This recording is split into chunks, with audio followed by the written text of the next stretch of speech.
Bonjour à tous et bienvenue dans ce 12-13 à la une de ce vendredi 1er novembre. La Toussaint et ses fleurs qui vont colorer les cimetières. Contrôle aux frontières avec la Belgique et le Luxembourg. Dans l'actualité nationale, une fusillade dans un restaurant. Mais tout d'abord, cet exploit du Mosellan Hugo Humbert au sommet du Masters 1000 de Paris-Bercy hier. Le tennisman s'est offert le numéro 2 mondial, l'Espagnol Carlos Alcaraz, en 8e de finale. Sur les 5 Français, il est le seul représentant tricolore à rejoindre les demi-finales. Retour sur cette performance avec Robin Droulez. Hugo Humbert qui affrontera ce soir Jordan Thompson, 28e joueur mondial, en quart de finale du Masters 1000 Paris-Bercy. Et en ce 1er novembre, jour de la Toussaint, les cimetières se couvrent peu à peu de fleurs. Une date à ne pas rater pour les fleuristes. Certains ont même fait le choix de vendre leurs fleurs sur place à l'entrée des cimetières. Illustration à Metz avec Christophe Gaumont et René Elkaïm. Et c'est une fleur qui aide chaque année près de 25 000 blessés de guerre, veuves et orphelins. Le Bleuet de France, du nom de cette association qui lance sa grande campagne. Dans l'actualité également, Michel Barnier qui annonce que les contrôles aux frontières avec le Luxembourg et la Belgique sont prolongés dès aujourd'hui et cela pour 6 mois. En place depuis 2015, ce dispositif qui devait être temporaire va donc perdurer jusqu'au 30 avril 2025. Une décision que le gouvernement justifie comme une nécessité pour prévenir les menaces terroristes, le crime organisé et les migrations irrégulières. Olivier Jacquin, bonjour. Vous êtes sénateur de avant tout un coup de com'. Véritablement, si on écoute. Est-ce une décision prise selon vous sous la pression du Rassemblement national? Établi ces frontières il y a peu, est-ce que ça a porté ses fruits? Cette décision, elle a fait beaucoup réagir ici. Notre région compte 200 000 travailleurs frontaliers. Est-ce que c'est tenable sur la durée? Est-ce qu'il faut s'attendre à ce que dans 5 ans, ce soit à nouveau prolongé? Ou en fait, qu'est-ce qu'il faudrait mettre en place pour limiter ces débordements qu'on constate à la frontière? Il faut se rapprocher de la police aux frontières. Une irrégularité absolument considérable et on ne fait rien pour l'empêcher. L'Alsace a adopté la semaine dernière la mise en place d'une écotaxe sur les poids lourds pour lutter contre la pollution et le trafic. Une mesure que la région Grand Est souhaite elle aussi mettre en place en 2027 pour entretenir les routes. Une décision jugée punitive et injuste par de nombreux transporteurs lorrains. Grégory Boileau et Stéphane Matuchet. Et on apprend qu'un homme de 18 ans a été grièvement blessé jeudi après-midi dans le quartier de la Grange-aux-Bois à Metz.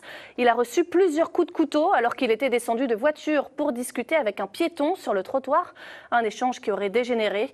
La victime a été hospitalisée. Une enquête pour tentative de meurtre est ouverte.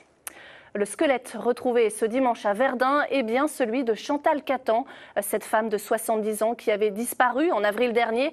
L'autopsie réalisée par l'Institut médico-légal de Nancy confirme qu'il s'agit bien de sa dépouille. C'est un chasseur qui avait signalé la présence de ses ossements découverts dans un champ près du fort de Régré. La France compte près de 12 millions de fumeurs. 6 fumeurs quotidiens sur 10 souhaitent arrêter pour des questions de santé, bien sûr, mais aussi d'économie. Mais plus facile à dire qu'à faire. Si vous en faites partie, vous pouvez vous lancer le défi de participer au mois sans tabac qui commence aujourd'hui pour 30 jours. Yaël Panot, bonjour. Vous êtes directeur de ces services d'addiction en tabac. On peut s'inscrire en ligne sur tabac. Téléphone auprès duquel on va pouvoir échanger avec un tabacologue. Parce que ce qui est intéressant justement, c'est que vous apportez du coup une aide concrète à ces fumeurs qui ont droit à une consultation, un kit d'aide à l'arrêt et des divertissements pour c'est multiplier par 5 ces chances d'arrêter définitivement de fumer, même si l'on reprend après. L'hypnose aussi a fait ses preuves. Qu'est-ce que vous pensez de cette technique? Alors, Encore une autre mesure qui entre en vigueur aujourd'hui, la loi Montagne qui oblige désormais les automobilistes de 34 départements à s'équiper de pneus hiver. 200 communes sont concernées en Moselle et dans les Vosges. Le rush dans les garages, c'est avec Robin Droulez et Éric Bertrand. Caen a jeté un mauvais sort à Épinal jeudi 31 octobre 2024, soir d'Halloween. Les Dracards de Caen, qui n'étaient pourtant pas favoris, ont fait tomber le leader et la meilleure attaque de Division 1 sur le score d'1-0 mené. Épinal a tenté d'égaliser, mais Caen est resté solide face aux Wildcats. Allez, place à l'actualité nationale à présent avec cette fusillade hier soir devant un restaurant dans le quartier des Couronneries à Poitiers, suivi d'une rixe. Plusieurs dizaines de personnes auraient été impliquées dans cette bataille rangée hors norme. C'est Bruno Retailleau, le ministre de l'Intérieur, qui l'a annoncé ce matin. 5 personnes ont été grièvement blessées, dont un mineur de 15 ans qui est entre la vie et la mort. Les précisions d'Emmanuel Lagarde. En Espagne, le bilan n'en finit plus de s'alourdir. Au moins 158 morts à Valence et dans sa région, frappés de plein fouet par des inondations et des crues soudaines et meurtrières.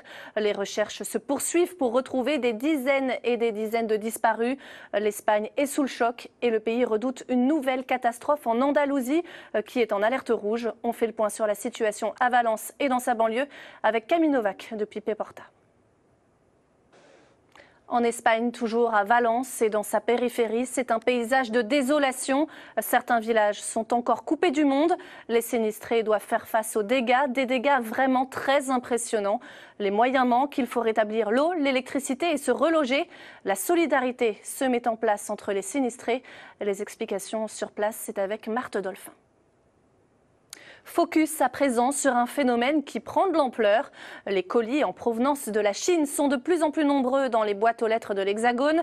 Les plateformes chinoises de produits à petit prix font un carton dans notre pays. Les colis distribués par la Poste comptaient pour moins de 5% de la distribution globale il y a encore 5 ans. Depuis, ce chiffre a été multiplié par 4. Les explications de Gaspard de Florival. Et en ce 1er novembre, c'est aussi le début de la trêve hivernale. Grâce à cette loi, jusqu'au 31 mai. Pour finir, direction New York pour la grande parade d'Halloween dans les rues de Manhattan. Et c'est la fin de cette édition. Merci à vous de l'avoir suivi. Suite de l'actualité ce soir à 19h14. Passez une très belle après-midi sur France 3.